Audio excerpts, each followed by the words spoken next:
Hello, Think Natalia community. Today I have another wonderful interview guest with me. Her name is Sonia Pacheco, and she is the Congress Director of DES, the Digital Business World Congress, and the head of Digital Content Program and Speakers. I had the honor of working with her last year and this year. And first of all, I wanted to say thank you so much for your time today, Sonia. Oh, thank you so much to you, Natalia. Thank you for having me today. So Sonia, what is DES? Because not everybody might know or might have experienced it. And why did you launch it? Like, why did you design or create it initially? Well, this DS is a mass attend event that we made here in Europe, most precisely in Madrid. And it's, it's the place where you have to be if you want to keep abreast about technology, about what's going on, about digital business, right? And we are massive. I would say we are visited by more than 26,000 people. Attendees. Wow. 70%. Yeah, it's a lot. And I would say 70% of these attendees, the people who come to share or these days at DS, they are C-levels. So they are decision makers. Mm-hmm. And last year, I would say we have more than 500 speakers, 14 stages. I don't know if you remember your stage. Yeah, it was Marketing beautiful. Planet. Yeah, thank you. Yeah, so we have plenty of people attending, plenty of experts, game changers, innovators, thought leaders, people who is really involved into making the technology. And it's the place where you have to, as I said before, the place where you have to be to see and to listen firsthand these experts and influencers, what's going on. And it's very important, most of all in technology, because of course, as you know, everything happens very, very fast. So the picture is very different from one year to the other. So that is what DS is all about. And I joined the team, this extraordinary team that we make all who are involved in DS. Because I thought that it was a great opportunity, to know, to get the knowledge from these, as I said, these extraordinary experts who came. Also, because it's a deal-making platform where people can find the partners, to make the digital transformation or the evolving of their businesses succeed. But also because, we want to make Madrid, our city, capital of digital innovation, digital business for 1 week during the year. So, all this team is in charge of that. Okay. Yeah, and it was amazing. I mean, it was beautifully organized. It was not only informative, I had heaps of fun. I met great people. Your team was literally perfect. The way how they handled situations. I've learned a lot. I've met phenomenal people. I explored Madrid. I had amazing food. Oh, Spanish food. And I would definitely recommend it for anybody who has the opportunity to visit it in person. Definitely check out this. Oh, thank you. It was an experience, wasn't it? Oh, absolutely. And again, it's not only the speakers program, but the networking in between, the after parties, the dinners, the whole community. The vibe was not like the average exhibition where people are like, here's my business card, I don't want to be here, I hate my life, my boss sent me here. No, it was, we're here because we want to learn, we want to collaborate, and we want to make this fun. It was a total different energy and a total different vibration to other conferences that I have visited. It was a lot of passion and a lot of love in it. It was really exciting. Yeah. I could see that people who worked on it had an attention to detail, and you really made sure that the whole user experience was pretty damn awesome. No, thank you so much. I really appreciate it. Yeah, we are, we are Spaniards. So, yeah, we are passionate about what we're doing. Yeah. And Right. I'm happy you said that because it's what we want to achieve, really. So I know that you also work on something that you call, let me read that because I forgot the name, home sharing sessions with Women in Tech Spain. What on earth is that, and why did you decide to create this one? Well, thank you so much. Well, yeah, Women in Tech is a community of leaders, of tech and digital leaders, the Spanish one, right?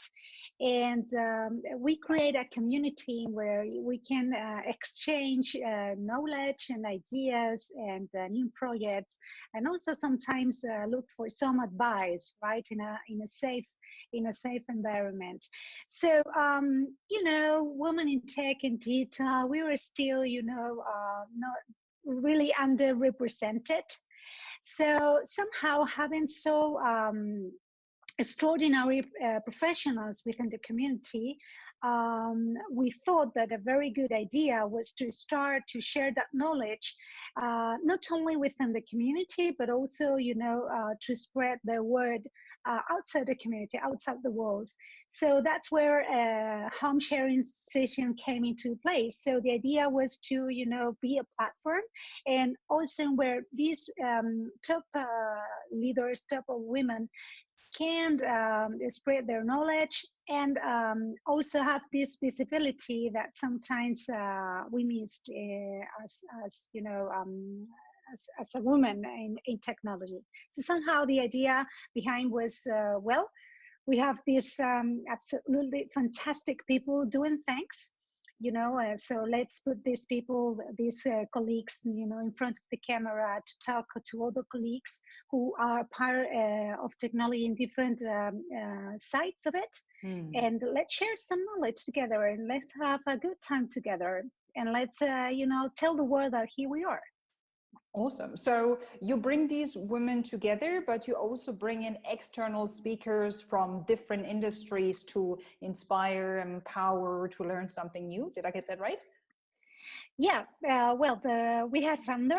Her name is Cristina Aranda. She was the one, and there is another founder. Sorry, she was the co-founder. Is Sarah is the other co-founder who pull us together. And yeah, we inside the community we do different initiatives, or we can make proposal for new initiatives. And yeah, the idea was, well, we are a community. We know a lot about technology. We know a lot about digital because we are in the industry. But why not invite, you know, super people who is, also within the community, and they are in another geographical area.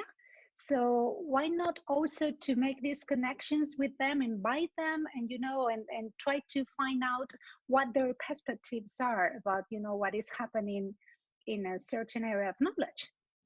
Absolutely. Yeah. And when you asked me if I don't want to join one of these sessions and you asked me about a topic, I don't know what was going on with me, but once I saw the title of what you do, and maybe I had a crazy day or something, I was like, I know how I'm going to call the session.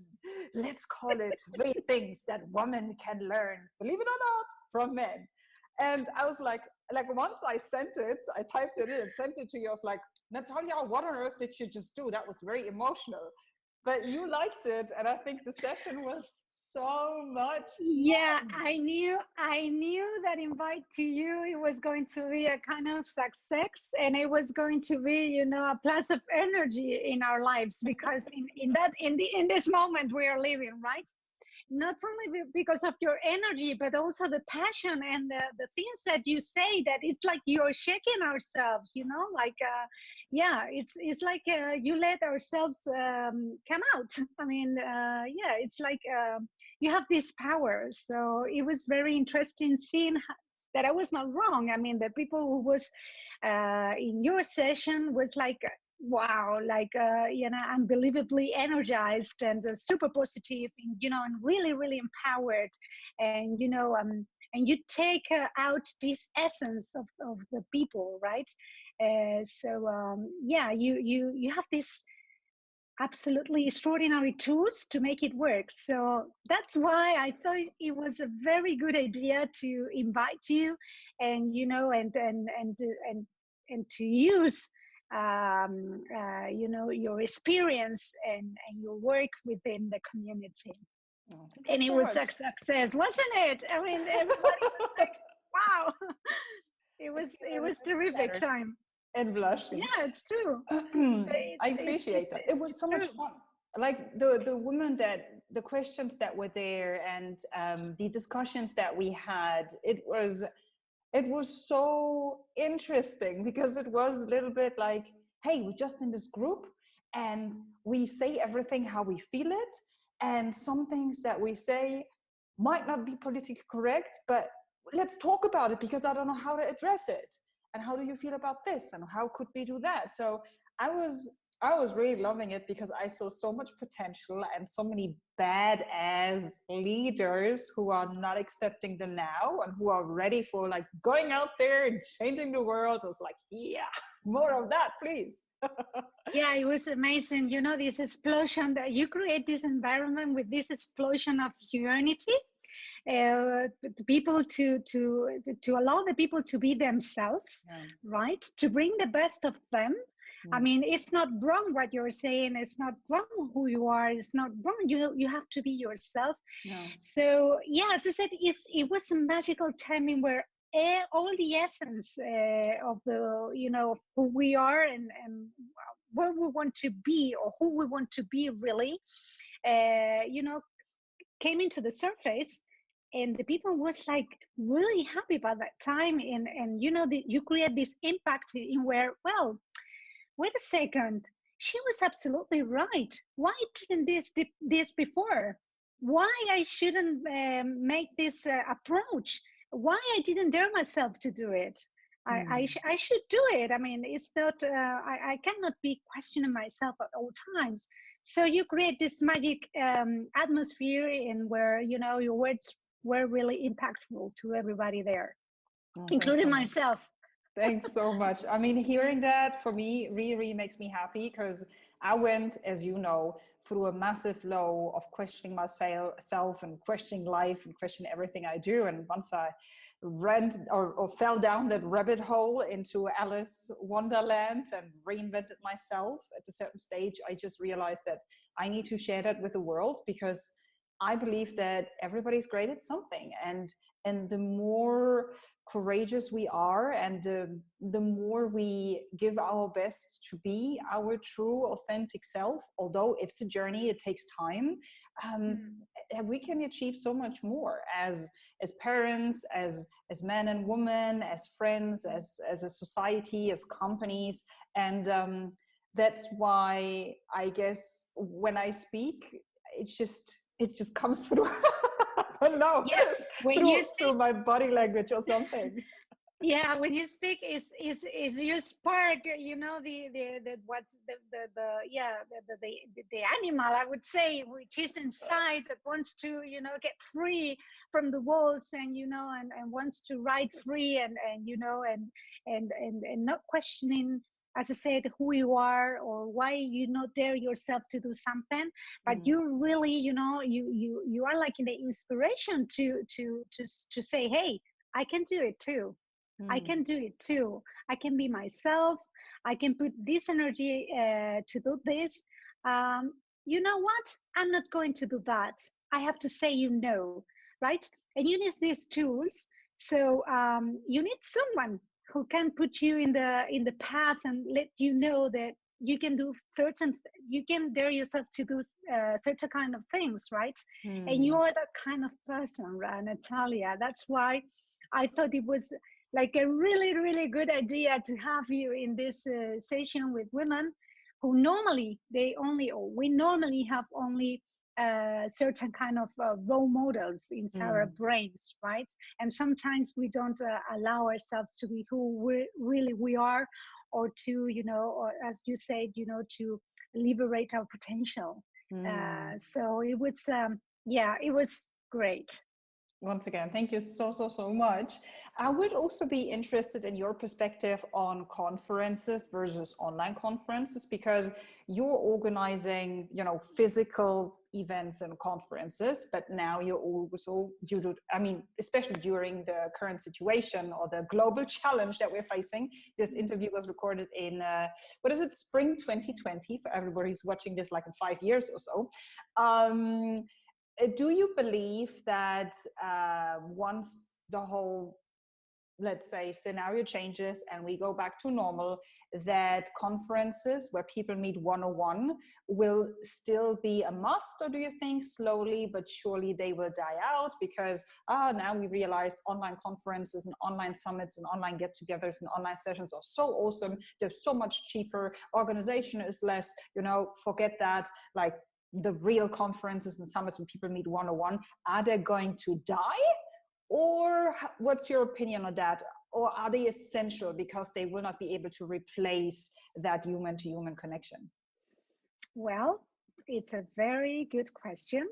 I would say, my thoughts about that is that the online conferences give you a kind of experience that the physical conferences cannot give you, right? It's like to go into the cinema and to see the streaming thing about, Netflix or Hulu or whatever the platform is. So there are different things, different experiences. And of course, online has a lot of advantages, like, you can see the conference anytime, any day, and, rewind or stop or pause and, take notes or whatever.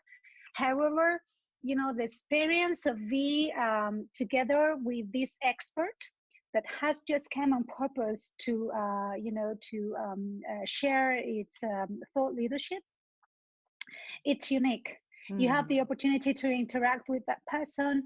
Also, when you have to, to make some deals and to know people, the physical conferences, that there is things that cannot be translated into online, that certain experiences, right?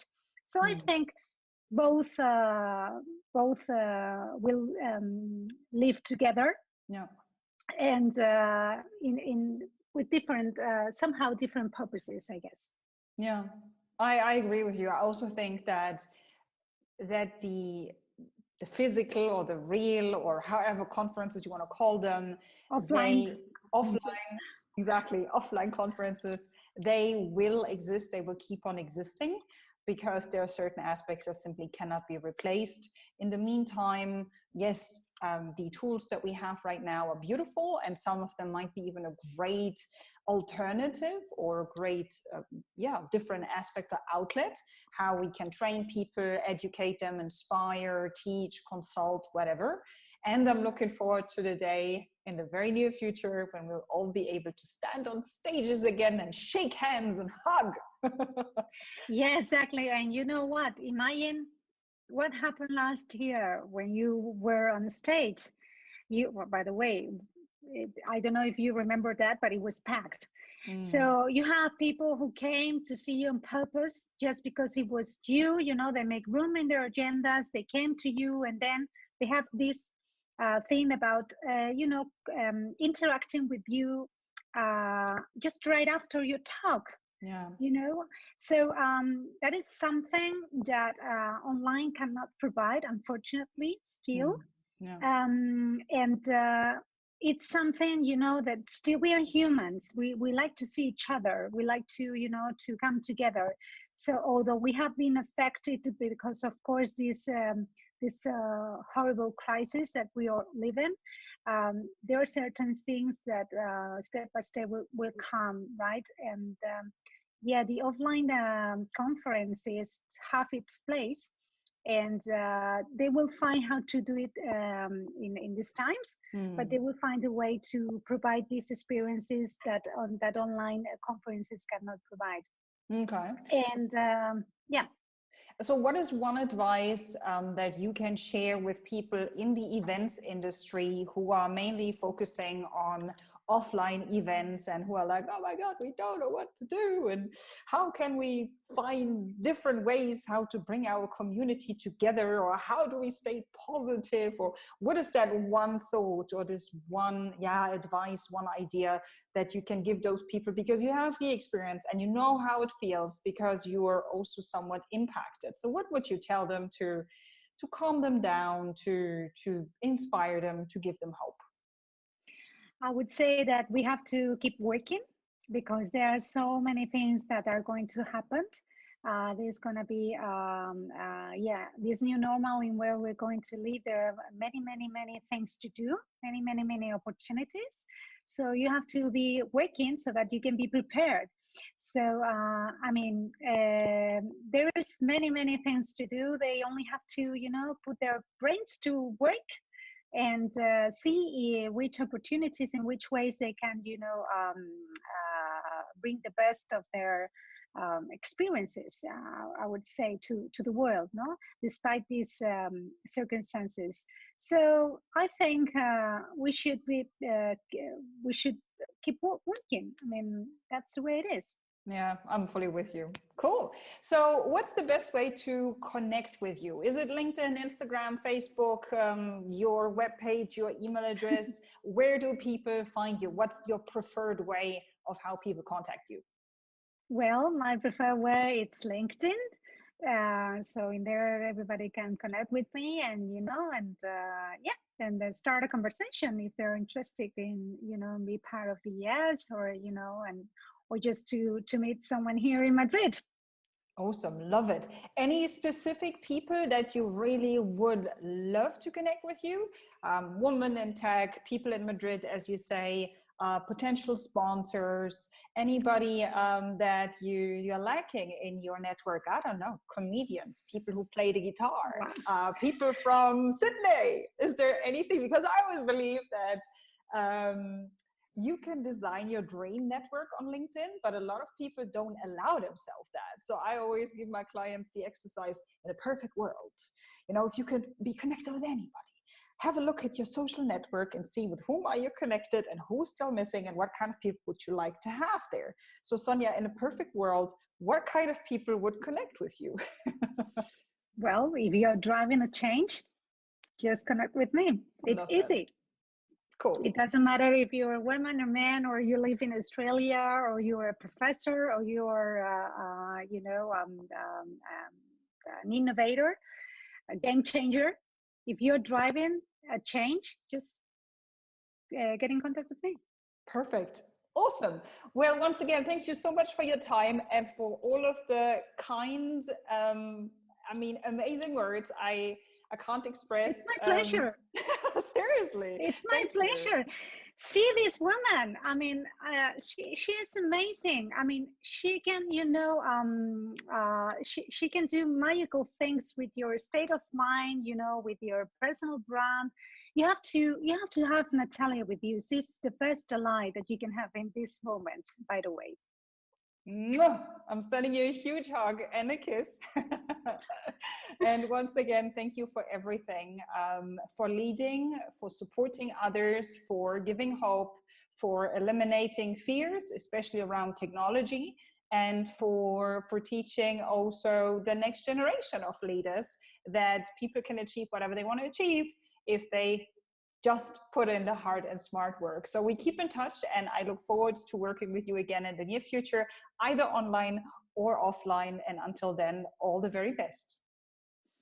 Same for you, my dear Natalia. Thank you so much.